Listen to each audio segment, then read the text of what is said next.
Барлықтарыңызға қайырлы күн, сіздермен бірге мен Динара, и в этом видео я хочу рассказать вам о личных окончаниях казахского языка. В казахском языке есть 4 вида окончаний. Первый – это жіктік жалғау или же личные окончания. Второе – это тәуелдік жалғау или же притяжательные окончания. Третье – это көптік жалғау или же окончание множественного числа. И четвертое – это септік жалғау или же падежные окончания.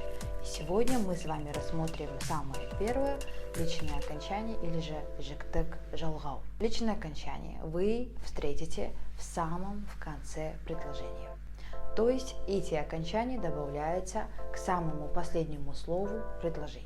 Эти окончания будут меняться в зависимости от местоимения. А значит, у каждого личного местоимения есть свои личные окончания.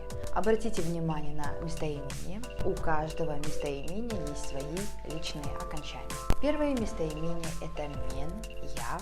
У этого местоимения есть 3 вида личных окончаний. Это мон, мен, бон, бон и пон, пон. Второе местоимение – это сен. У него есть только один вид окончаний. Это сын и сын. Мягкий вариант и твердый вариант. Следующее местоимение у нас сыз.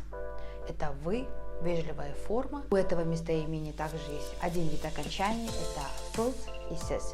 Твердый и мягкий вариант. И местоимение ол – это он и она. В казахском языке отсутствует категория рода, поэтому ол может быть как он, так и она. У этого местоимения нет личных окончаний. Если обратить внимание на то, что как они пишутся, они очень похожи на самого местоимения. То есть мен, мон, мен как бы повторяются. Сен, сын, сын.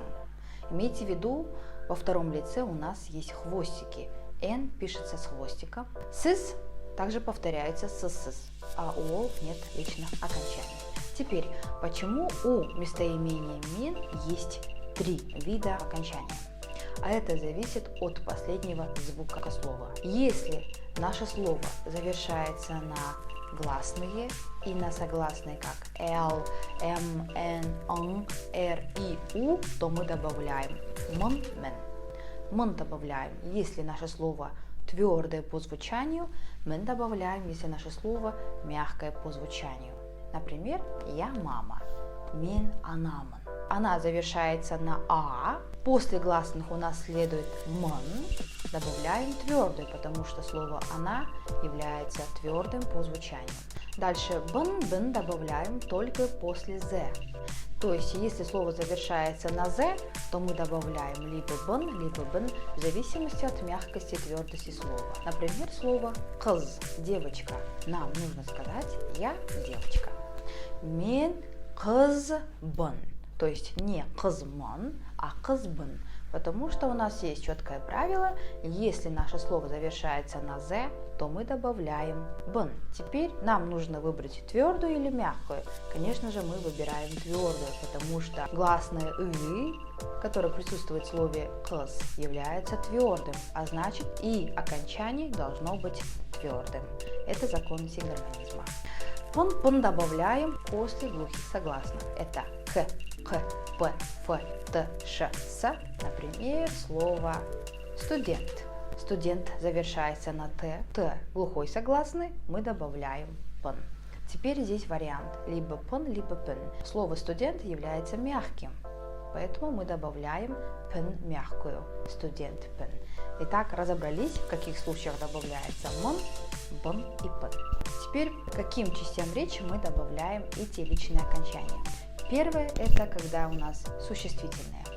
То есть личное окончание мы можем добавить к существительному. Когда мы говорим, кем мы являемся, то есть как нас зовут, мы можем использовать вот эти окончания. Например, я Динара, мен Динарамын. Я Юлия, мен Юлиямын. Я Венера, мен Венерамын. Я Талгат, мен Талгатпын. Я Газиз, мен Газизбын. Дальше, когда мы говорим, кем мы являемся по профессии, мы также добавляем эти окончания. Например, я учитель, мен мугалиммін. Я архитектор, мен сәулетшімін. Я бухгалтер, мен есепшімін. Я финансист, мен қаржыгермін. Я врач, мен дәрігермін. Дальше. Эти окончания мы добавляем к числительным. Например, когда мы хотим сказать наш возраст, эти окончания будут присутствовать в нашем предложении. Например, мне нужно сказать «мне 25». По-русски это «мне 25», а по-казахски это будет «мен 25 жастамын» или «мен 25 темін». Сначала идет числительный, затем окончание местного падежа «да, де, та, те», 25 те, и в конце добавляем личное окончание «мен 25 темін», «мен 25 жастамын», «мен 40 жастамын», «мен 45 жастамын», «мен 10дамын», «мен 10 жастамын». То есть либо 10дамын, либо 10 жастамын. Это было числительное. Третье. Мы добавляем эти окончания к прилагательным. Например, мне нужно сказать «я умная». «Мен ақылдымын». «Я талантливая». «Мен таланттымын». «Ты трудолюбивый». «Сен еңбекқорсың». «Ты красивый». «Сен әдемісің» и так далее. То есть к прилагательным мы тоже добавляем личное окончание. И четвертое, глаголом мы также добавляем личное окончание. Например, нам нужно сказать «я работаю». Мен жұмыс істеймін. Ты работаешь. Сен жұмыс істейсің. Вы работаете. Сіз жұмыс істейсіз. Он или она работает. Ол жұмыс істейді. Теперь здесь очень важно. Глаголом в третьем лице мы добавляем личное окончание «да», если это настоящее и будущее время.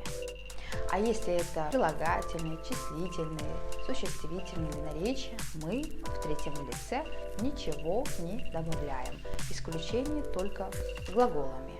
Глаголу в третьем лице, в зависимости от времени, мы добавляем окончание. Если это настоящее и будущее время, то мы в третьем лице добавляем окончание «да», твердую «д», мягкую. Еще интересный момент: в казахском языке, если в предложении отсутствует местоимение, то мы по окончаниям последнего слова можем узнать, о ком говорится. Например, вы знаете вопрос «қалайсың», то есть «как ты» или «как дела?». И здесь мы не говорим «сен қалайсың», хотя по окончаниям «сын» мы понимаем, что человек обращается к нам и спрашивает «как ты?». А если «қалайсыз», то это «как вы?». У нас нет местоимения, они опускаются, но по окончаниям мы понимаем, о ком говорится. «Қалайсың» – «как ты?», «қалайсыз» – «как вы?». И в начале нашего видео я вам сказала, что в казахском языке есть 4 вида окончаний. И по последовательности личные окончания всегда будут в конце. Перед личными окончаниями могут быть притяжательные окончания, окончания множественного числа, падежные окончания, но в самом конце мы оставляем место личному окончанию. Теперь я хочу сделать для вас такое мини-задание. Обратите внимание, пожалуйста, на этот текст. Сделайте стоп-паузу и найдите личные окончания. Надеюсь, это видео было для вас полезным. Барлықтарыңызға көп рахмет. Кездескенше.